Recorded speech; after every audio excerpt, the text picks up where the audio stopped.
নমস্কাৰ বন্ধুসকল, আপোনালোক সকলোকে ষ্টাডি উইথ দীপক চেনেলটোলৈ স্বাগতম জনাইছোঁ। আজিৰ ভিডিঅ'ত ইতিহাসৰ কেইটামান অতি গুৰুত্বপূৰ্ণ কুৱেশ্যন এনচাৰ ডিছকাছ কৰিম আৰু এই কুৱেশ্যন এনচাৰসমূহ আপোনালোকৰ আগন্তুক ADRE গ্ৰেড 3 আৰু গ্ৰেড 4 পৰীক্ষাৰ বাবে অতিকৈ সহায়কজনক হ'ব। চ' পলম নকৰি ভিডিঅ'টো ষ্টাৰ্ট কৰোঁ।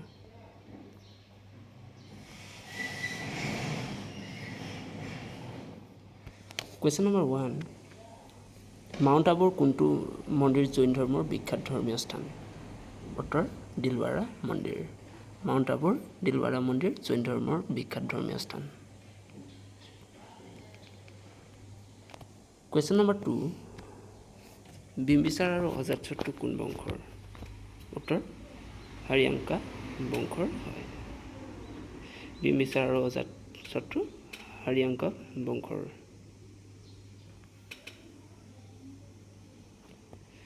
কুৱেশ্যন নম্বৰ 3, নন্দবংশ কোনে প্ৰতিষ্ঠা কৰিছিল? উত্তৰ খ্ৰীষ্টপূৰ্বত 382 মহাপদ্মনন্দই নন্দবংশ প্ৰতিষ্ঠা কৰিছিল। কুৱেশ্যন নম্বৰ 4, খ্ৰীষ্টপূৰ্ব 326 চনত আলেকজেণ্ডাৰে পুৰুষক কোনখন যুদ্ধত পৰাস্ত কৰিছিল?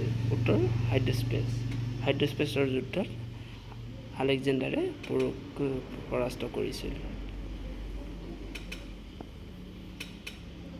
কুৱেশ্যন নম্বৰ 5, মৌৰ্য সাম্ৰাজ্যৰ প্ৰতিষ্ঠাপক কোন আছিল? উত্তৰ চন্দ্ৰগুপ্ত মৌৰ্য।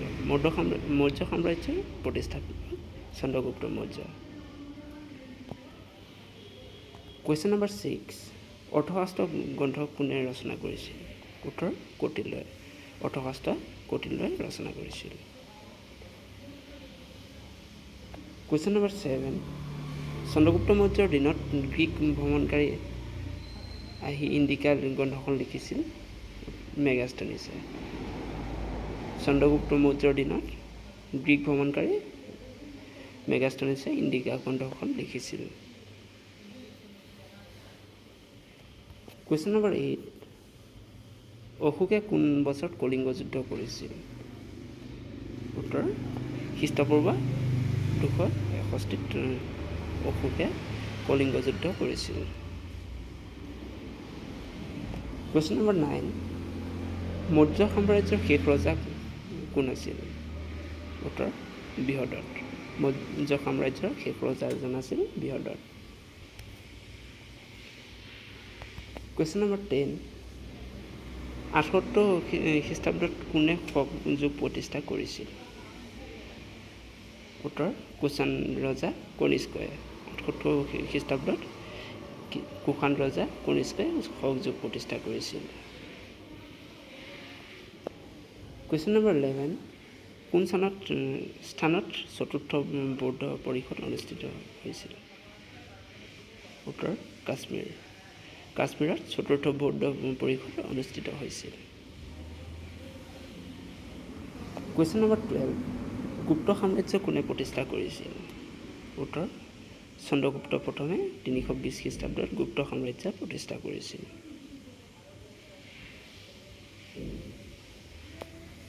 কুৱেশ্যন নম্বৰ 13, কাক ভাৰতৰ নেপোলিয়ন বুলি কোৱা হৈছিল? উত্তৰ সমুদ্ৰগুপ্তক। সমুদ্ৰগুপ্তক ভাৰতৰ নেপোলিয়ন বুলি কোৱা হৈছিল। কুৱেশ্যন নম্বৰ 14, দ্বিতীয় চন্দ্ৰগুপ্তৰ দিনত কোনজন চীনা তীৰ্থযাত্ৰী আহিছিল? উত্তৰ ফাহিয়ান। চন্দ্ৰগুপ্তৰ দ্বিতীয়ৰ দিনত চীনা তীৰ্থযাত্ৰী ফাহিয়ান ভাৰতলৈ আহিছিল। কুৱেশ্যন নম্বৰ 15, আৰ্যভট্ট আৰু কালিদাস কাৰ দৰবাৰত বিশিষ্ট ব্যক্তি আছিল? উত্তৰ চন্দ্ৰগুপ্ত দ্বিতীয়। এতিয়া আমি চুক্তি আৰু সন্ধিসমূহৰ বিষয়ে চাম। সিন্ধু জল চুক্তি হৈছিল 1960 চনত। তাছকেণ্ট চুক্তি 1966।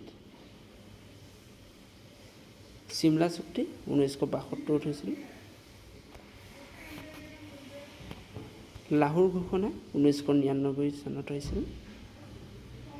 আগ্ৰা শীৰ্ষ সন্মিলন 2001 অনুষ্ঠিত হৈছিল। সিন্ধু জল সন্ধি 1960 হৈছিল। তাছকেণ্ট চুক্তি 1966 হৈছিল। চিমলা চুক্তি 1972 হৈছিল, লাহোৰ ঘোষণা 1999, আগ্ৰা শীৰ্ষ সন্মিলন 2001। এইটো দুবাৰকৈ ৰিপিট কৰা হ'ল। আজিৰ ভিডিঅ'টো ইমানেই। যদি ভিডিঅ'টো ভাল লাগে তেনেহ'লে ভিডিঅ'টো লাইক কৰি দিব আৰু চেনেলটো ছাবস্ক্ৰাইব কৰি দিব। ধন্যবাদ।